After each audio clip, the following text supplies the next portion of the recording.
انسان اگر خود را به حق مشغول نکند، نفس او را به باطل سرگرم میکند.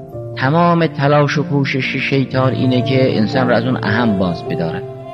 انسان وقتی به اون اهم رسید از چنگ شیطان فرار میکند تا توانست انسان رو به حرام میکشاند، چون یأمر بالفحشاء و المنکر. نشد به معاصی صغیره.